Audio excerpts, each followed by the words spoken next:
Então vamos lá, pessoal. Começando aí nossa segunda webconferência de hoje, agora da disciplina de Gestão Logística em Saúde, com a professora Luciana Erzinger Camargo. Tudo bem, professora? Tudo bem. Boa noite, Júlio. Então vamos falar um pouquinho aí num serviço de saúde. Boa noite, pessoal. Sejam todos bem-vindos a essa webconferência. Então, Júlia, a logística ela seria a distribuição e a aquisição de produtos, né? O pessoal comenta, logística seria o tempo que leva até você receber os produtos. Na realidade, a logística e a gestão desse processo, ele demanda muito mais informações e muito mais meandros do que propriamente dito o tempo que o produto leva para chegar até um serviço de saúde. Ele vem de encontro a toda uma avaliação de fornecedores, a um planejamento em relação ao que vai ser necessário para aquele determinado serviço de saúde. Em vários momentos da disciplina, em relação a atividades que foram enviadas, em relação a artigos que foram enviados, o exemplo principal que se utilizou para isso, para tentar explicar a cadeia de produção e a logística de abastecimento, foi um hospital. Porque um hospital, assim como uma unidade básica de saúde ou um setor de saúde pública, eles têm uma complexidade tal qual, né? Eu tenho vários profissionais envolvidos, profissionais administrativos, profissionais da área de saúde, e uma complexidade quanto ao atendimento do paciente ou do usuário bastante grande. O objetivo do processo logístico e da gestão dele é que realmente chegue, né, o produto e o material, e que ele chegue no momento certo, que ele não esteja excedente, que ele não fique estocado por muito tempo, ou que ele fique estocado em excesso, determinados produtos são extremamente caros, que ele chegue ao usuário, ao paciente ou ao cliente de uma maneira eficiente, então, no momento que ele está precisando, na dose que ele está precisando, a algum custo que seja interessante para o setor.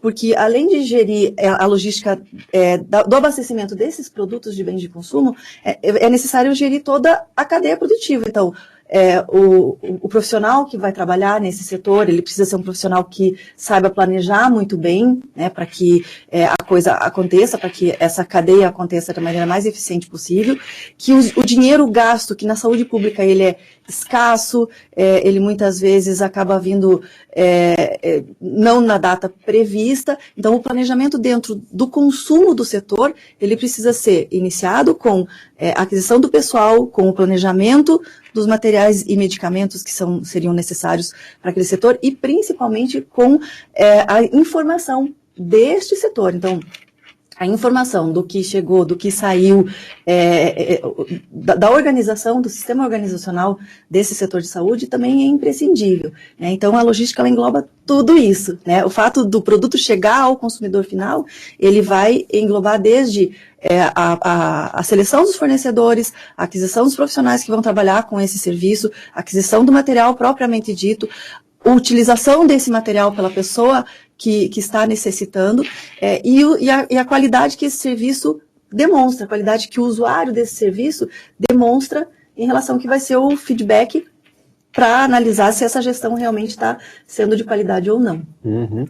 E de que forma que a sazonalidade ela pode afetar a gestão logística? Então, dentro de uma loja normal, né, você só vende, vamos dizer, uma loja de roupas, um exemplo, você vende camisetas de verão no verão, camisetas de inverno no inverno. Dentro de uma gestão de saúde, uma das sazonalidades bastante importante é você avaliar o perfil epidemiológico da cidade. Do município, do estado ou daquele ambiente. Isso já ajuda bastante a você prever o que seria necessário. Só que, ocasionalmente, a gente tem algumas situações que acabam ficando atípicas e fogem do controle, como, por exemplo, algumas epidemias que acontecem em épocas que não deveriam acontecer, né?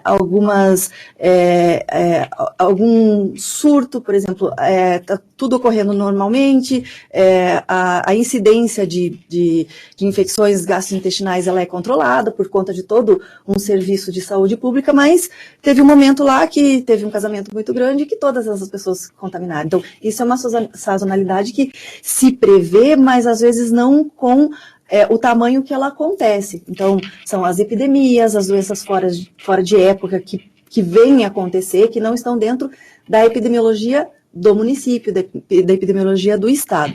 Para isso é importante esse serviço, se avaliar qual é a característica da região, sabendo que se corre o risco de ter esses eventuais acidentes de percurso, que eles não podem ser previstos. Então, a gente sabe que no verão a gente tem uma característica típica de doença, no inverno outra, mas pode ser que uma coisa que não acontece no inverno com frequência venha a acontecer, e aí isso quebra toda toda a cadeia produtiva de um setor de saúde. Né? Hoje em dia, no setor público, a gente tem alguns programas, né, que um exemplo é o Hiperdia, que é o paciente hipertenso e diabético. Então, o município procura cadastrar todos esses pacientes. Então, se ele sabe qual é a quantidade, ele se programa. Se isso foge do controle, daqui a pouco começa a aparecer pessoas, muito mais pessoas do que a demanda que se sabia, acaba quebrando toda a gestão logística em relação aos equipamentos, materiais e medicamentos. Uhum. Fala um pouquinho o que é a avaliação e a seleção dos fornecedores. A avaliação e a seleção dos fornecedores é algo que respalda principalmente na saúde pública. A gente tem N fornecedores, né? Mas é necessário que os profissionais que estão envolvidos, então o gestor não pode estar, o gestor administrativo, ele não pode se abster dessa responsabilidade, porque ele tem que, juntamente com os profissionais de saúde, entrar num consenso de que nem sempre o mais barato é o adequado. Né? Então, é necessário que os profissionais da saúde estabeleçam um requisito mínimo, e que esse requisito mínimo seja atender com excelência o paciente.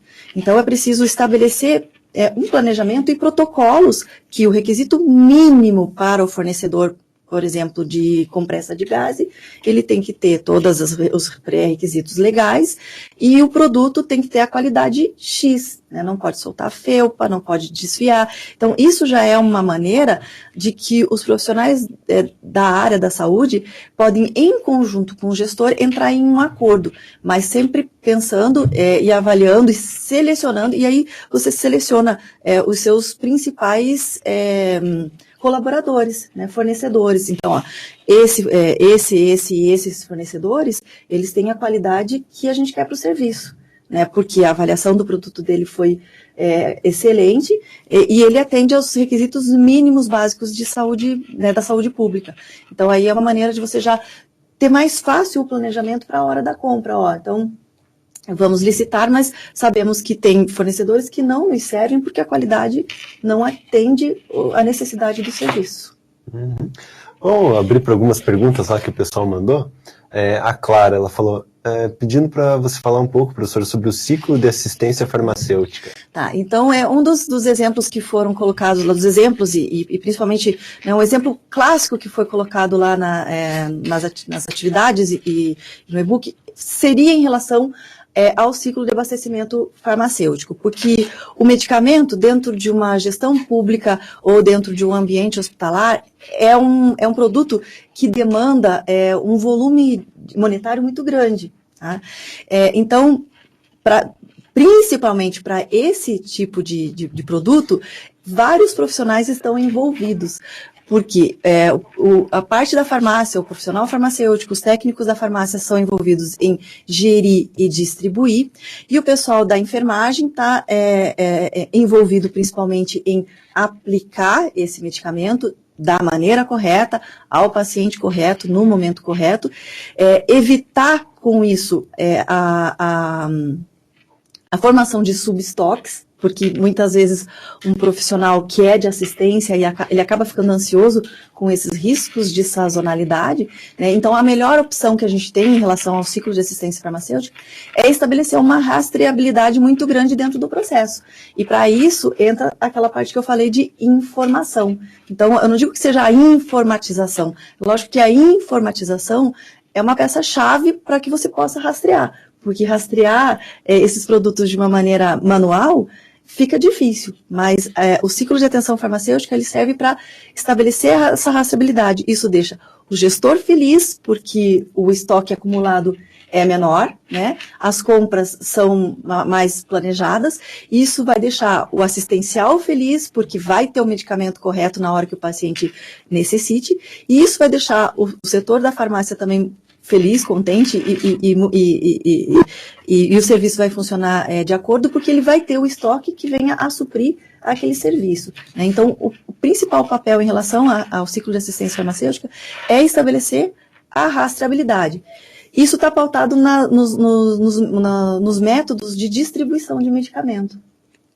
Quanto mais individualizado essa distribuição de medicamento for, e mais possivelmente rastreável, melhor é a gestão do estoque. Menores são os subestoques, menores são as faltas, e maior é o dinheiro em caixa, né? Então, uma coisa acaba levando a outra. Maior é o dinheiro em caixa, muitas vezes até para investir em outras coisas. É uma tarefa difícil e árdua, porque envolve vários profissionais, né? E envolve várias ansiedades em torno desse procedimento. Uhum. Um instrumento de administração aí é a curva ABC, né? Isso. Como que ela pode ajudar aí a gestão logística? Então, a curva ABC é uma curva que ela é utilizada em todas as instituições organizacionais e administrativas. Ela estabelece prioridades em relação aos produtos que vão ser comprados. Então, ele coloca lá na classe A os mais importantes em relação à necessidade ou os mais importantes em relação ao custo. Tá? Na classe B, eles se coloca os produtos, né, vamos dizer produtos, porque isso serve para qualquer modelo, de importância intermediária. Então, muitas vezes, aqueles que giram rapidamente, mas que o impacto, né, quando a gente trabalha em gestão, a gente trabalha mais com impacto financeiro. Então, a classe A seria aqueles medicamentos que eu preciso ter, mas que eles me demandam um custo muito grande. Então, eles acabam tendo um estoque reduzido, né? Você acaba optando, né? Você acaba inicialmente classificando qual é esse produto e mantendo o estoque mínimo, mas extremamente monitorado. Ele é mínimo, mas ele não pode baixar disso, porque aí gera ansiedade em toda a equipe. A classe B é aquela classe que sai com frequência. Então, é o arroz com feijão que é necessário ter, né? E que ele impacta pouco a parte financeira. E a classe C são os menos importantes. Eu preciso ter, né, mas ele é extremamente barato, mas eu também preciso estabelecer uma quantidade mínima, né, para que ele tenha. E proceder o giro, né, estabelecer qual vai ser o mecanismo de abastecimento, se ele vai ser semanal, se ele vai ser quinzenal, né, ou se ele vai ser mensal. Quanto mais rápido, quanto mais curto o espaço de tempo, menor é a mobilização financeira, e estabelecer uma sentinela em cima desses produtos para que isso se ocorra sempre, que não falte nada, né, que ele saia e que ele seja reposto em tempo hábil, em tempo suficiente para manter a atenção básica, pelo menos, né? Uhum. Tem mais uma pergunta lá, do Cláudio. Ele pediu um comentário sobre o artigo 37 na administração pública da Constituição Federal. Olha, eu não estou com a Constituição Federal aqui na minha mão, gostaria de que o professor comentasse. Bom, então, depois talvez a professora responda lá no fórum, alguma coisa assim, né? Isso, eu vou anotar aqui, porque eu na realidade, as leis a gente acaba não decorando e acaba... Então, tem a pergunta da Marielle lá. Tá. Gostaria que a professora comentasse sobre a importância dos indicadores de gestão para avaliação da qualidade do serviço. Então, Marielle, os indicadores de gestão, eles são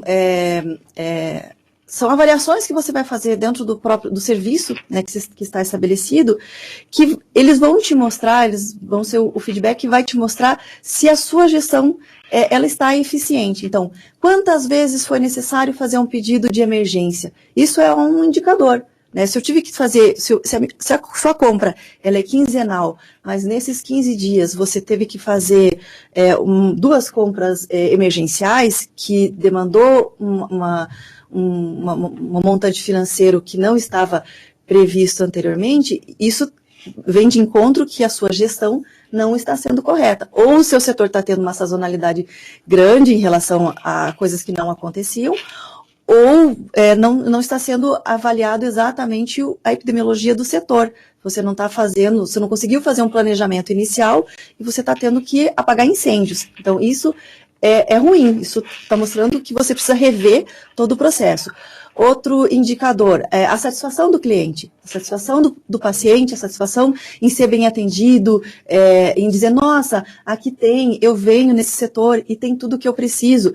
também denota que dentro da sua unidade básica de saúde, você avaliou todo o perfil dos pacientes que ali vão e você fez, se proveu, né, de produtos que possam suprir essas pessoas dentro daquele período. Né? Então, são indicadores que você vai, são pontos chaves que você vai levantando em cima do seu dia a dia, em cima da sua rotina, que vão mostrando, não, ó, alguma coisa está acontecendo, faltou produto, eu tive que fazer um pedido extra, né? Isso indica que o seu planejamento não está correto. O pessoal está extremamente irritado. Isso indica que a gestão não está sendo eficiente. Então, são pontos que você levanta dentro do seu dia a dia que vão te mostrar, né? Se aquilo que você está fazendo em relação ao pedido, em relação à compra, ele está suprindo a demanda dos seus pacientes ou a característica dos seus pacientes ou da região. Uhum. Professora, você comentou lá no começo um pouco sobre a questão da rastreabilidade, né? Da importância de informatizar também o sistema. Você poderia falar um pouquinho mais sobre isso? Poderia. Então, a rastreabilidade, ela também funciona para vários setores, né? Tanto para a gestão de produtos, quanto para, vamos dizer, um outro exemplo, exames laboratoriais. Eu preciso exatamente saber, né? Hoje em dia, nas farmácias comerciais, se trabalha muito com isso, em relação à anotação de o que realmente foi para quem, né? E isso também tem um impacto bastante forte em relação aos erros de medicação, aos erros que acontecem nos serviços públicos, nos serviços privados, né? Então, quando eu rastreio, né, principalmente em relação a material, a medicamento, o que foi para quem? Né? O que foi, se o medicamento foi para o paciente que deveria ter tomado, se ele realmente tomou aquele produto, se ele não tomou, esse produto tem que voltar para o estoque, porque esse estoque tem que ser mobilizado para um outro paciente, para uma outra pessoa. A rastreabilidade, ela vem de encontro a manter um giro coerente dos produtos, né? Se foi, mas eu não sei para quem foi, para onde foi, se foi utilizado, ele foi. Eu preciso colocar outro no lugar. Isso demanda, né, um componente monetário que muitas vezes não estaria relacionado para aquela reposição.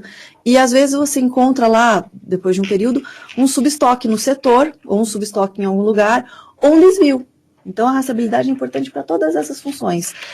Coibir o desvio, manter o estoque adequado, manter o giro, né, do estoque adequado, e impedir os erros que possam acontecer em relação a um produto que não era para aquela determinada pessoa e de uma maneira errada. Então, a rastreabilidade ela tem que acontecer desde a entrada do produto, a saída dele, a aplicabilidade dele e, se ele não for aplicado, o retorno. Uhum. Mais alguma pergunta lá? Então, tem um comentário do Danilo lá. Boa noite. A rastreabilidade ainda não é uma realidade no Brasil. Logo, o uso de um estoque maior se faz necessário para evitar o desabastecimento.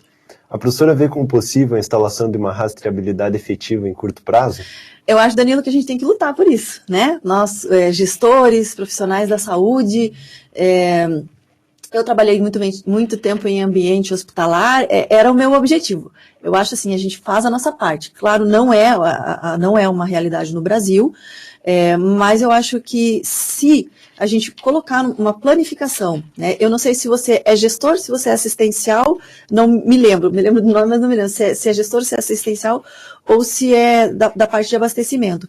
Mas eu acho que todos os profissionais envolvidos em ambientes de saúde, eles têm que sentar juntos, principalmente, planificar e mostrar muitas vezes para o gestor o quão seria importante e interessante. É um investimento grande, é um investimento que é difícil muitas vezes de convencer que isso aconteça. Mas a partir do momento que você mostra os benefícios e que você prova embasadamente que os benefícios são múltiplos, eu acho que você está fazendo a sua parte. E, né, quem sabe um dia tenhamos, a gente já tem em alguns hospitais, não é uma realidade em todo o setor. Na rede pública ele deveria ser implantado com a maior efetividade, né, com a maior urgência. E eu acho que ele resolveria muito dos problemas. Mas não é. Mas a partir do momento que você mostra, né, para o gestor que ele vai acabar acarretando um custo menor ou uma mobilização financeira menor, quem sabe eles vão comprando essa ideia e a gente está fazendo a nossa parte, pelo menos a gente está instigando, mostrando que a gente quer evoluir. E eu acho que essa é a evolução e esse é o nosso objetivo, né, como profissionais da saúde, como gestores também. Né? Você vê em lojas, em mercados, tudo é rastreado. Né? Por que na área da saúde não pode ser? A pergunta da Clara é falando sobre a importância dos indicadores, né? Então, os indicadores, a importância dele é para você manter a qualidade do seu serviço, para você dizer que o seu serviço tem qualidade, que a sua gestão tem qualidade. Tá? Se a sua gestão tem qualidade, é porque os indicadores mostram isso. Porque, né, os pacientes estão saindo satisfeitos, porque o seu estoque está gerindo toda a sua demanda. Então, ele é exatamente para qualidade, mostrar a qualidade do seu serviço. E não adianta você fazer a qualidade estática no momento. É sempre a gestão da qualidade também. É a busca pela manutenção da qualidade. Porque se você fez um serviço com qualidade um dia, ótimo, né? Mas ele tem que ser mantido. E as coisas mudam dentro da saúde, né? As coisas mudam, as situações mudam, os gestores mudam. Então você tem que sempre privar por manter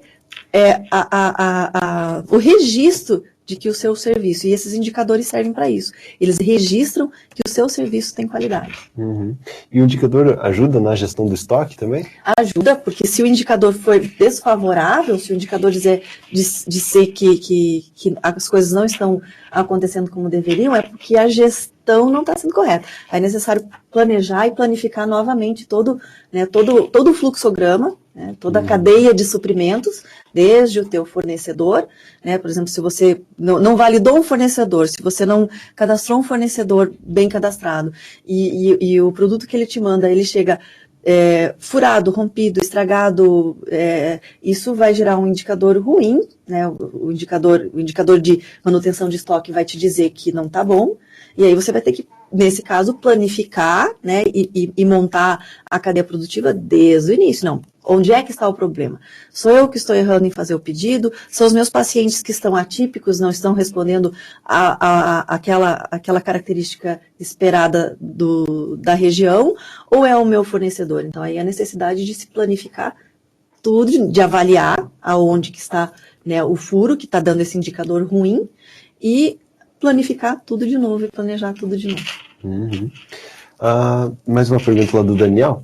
Considerando a falta de medicamentos nos postos de saúde, a professora entende que há falhas na distribuição do medicamento no nosso município? Olha, Daniel, eu acredito que não seja a falha não tanto na distribuição, né? Seria mais na aquisição. Porque também, eu estou falando pensando na minha realidade, né? Porque você, veja, para haver a dispensação, a distribuição de medicamentos e que ela aconteça de uma maneira correta, seria imprescindível a presença de um farmacêutico, que muitas vezes vai fazer atenção farmacêutica, que vai dar uma assistência maior para aquele paciente, às vezes. Numa unidade básica de saúde, a gente sabe que nem sempre esse profissional ele está presente, a gente tem profissionais que não são desta área e que muitas vezes acabam desapercebidamente deixando com que vá um medicamento que realmente não seria necessário naquele momento, ou que está em excedente, ou que a dose não está correta. Todo mundo é passível de erro. Né?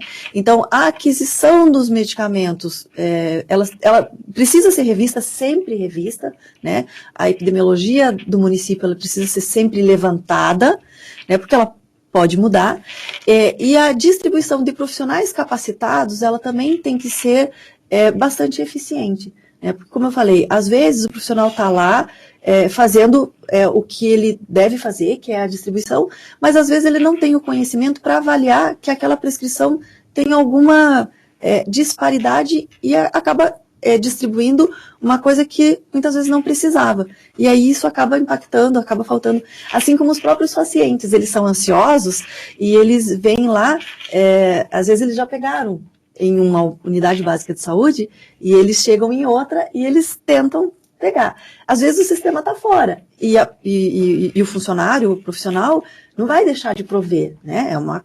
Tem a receita, né? Então, e isso isso está dentro da rastreabilidade que eu até comentei. Então, isso faz com que os próprios pacientes façam substoque nas suas casas, né? E com isso acabe tirando de outros pacientes que necessitam, que precisam, né? Então, eu acho que tudo deveria ser revisto, desde a aquisição de um modo global, a distribuição e a educação em saúde de todos, principalmente dos usuários, porque não adianta a equipe trabalhar bem, mas os usuários terem, às vezes, uma mentalidade que, não, eu vou pegar, e aí eu também vou distribuir para a vizinhança. Então, a educação cultural né, das pessoas tem que ser, a educação em saúde, ela precisa ser amplamente mantida, né? E é a função de nós, profissionais, que somos responsáveis pela manutenção da saúde, estabelecer esses protocolos, esses processos, de sempre fazer uma educação continuada, né? Porque a população, ela é carente de assistência, ela é carente de informação, ela é carente de uma série de coisas, e carente de medicamentos também. A Lilian está pedindo a sua opinião quanto à localização das farmácias. Uma centralização da farmácia ou distribuição em pequenos núcleos pelas UBSs. Eu acho que uma descentralização é necessária. A nossa cidade ela não é tão grande, mas nós temos uma população bastante precária, né? O IDH de Guarapuava ele não é tão elevado, então a gente tem pessoas que têm precariedade quanto ao financeiro para chegar até uma farmácia centralizada, a gente tem pessoas que têm deficiência de mobilidade, que não têm condições, então precisam ir adquirir esse produto mais próximos das suas casas. Então eu acho que a descentralização das UBSs, ela é importante, né? Assim como a descentralização da aquisição, eu acho que é necessário também avaliar a epidemiologia de cada bairro, de cada UBS. E a gente tem diferenças dentro da cidade de Guarapuava também. Então, eu acho que centralizar não seria. Centralizar seria bom para o gestor, que aí ficaria tudo na mão de uma pessoa. Mas quando se centraliza o serviço, as pessoas vão acabar ficando deficitárias nessa atenção básica, que já é tão básica e muitas vezes, né, não atende a todo mundo, que ficaria muito pior a situação da saúde da população. Uhum. Professora, comenta um pouquinho sobre a avaliação, como que vai ser.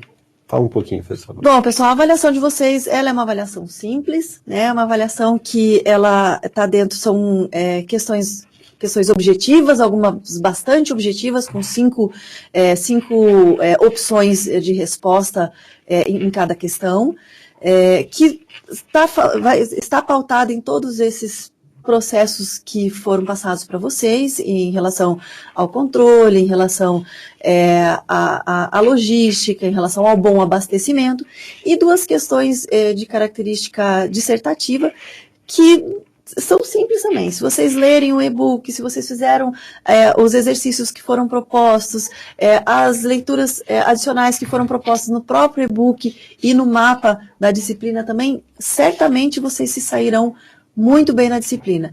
Eu estou à disposição, eu vou respondendo as pessoas à medida que, né, tem pessoas que escrevem textos bem grandes, eu acho bastante importante, estou achando bastante interessante o que vocês estão escrevendo em relação a como vocês veem, né, a disciplina e como vocês aplicam essa disciplina, já aplicam ou têm o anseio de aplicar todo o curso, e eu acho que está sendo assim, uma troca, porque a gente está discutindo, né, tá trocando bastante opiniões, eu estou dando a minha opinião em relação ao que eles me escrevem, e eu estou lá para qualquer dúvida que vocês tenham, tá? Eu estou à disposição para responder qualquer questão que vocês tenham. Mas a prova está bastante simples, né? Leiam um e-book, façam as atividades propostas e deem uma olhada nos artigos, que é isso aí mesmo. É controle, né, é consciência, é controle, e com isso você vai ter uma gestão, com isso não vai faltar nada no seu setor de saúde.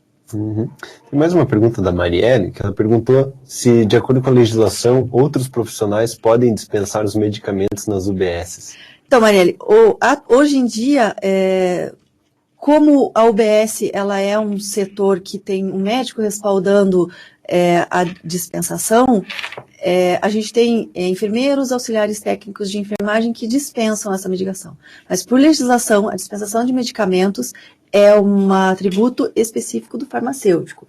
Só que, por protocolos, o enfermeiro, ele pode dispensar medicamentos desde que isso esteja protocolizado. O Corém permite, né, o Corém tem uma legislação do próprio conselho que diz que o profissional enfermeiro, ele pode dispensar medicamento. Então, dentro de uma UBS, o enfermeiro, ele dispensa o medicamento porque isso estaria dentro de um protocolo. Né? Então, você tem o protocolo do hipertenso, do diabético, né? Assim como o enfermeiro pode prescrever, mas pela legislação nacional, o fato de dispensar sem você ter um protocolo é um ato farmacêutico. Então tá bom, professora. Mais alguma coisa que você gostaria de acrescentar aí para a gente encerrar, então? Não, eu só queria agradecer a parceria, agradecer a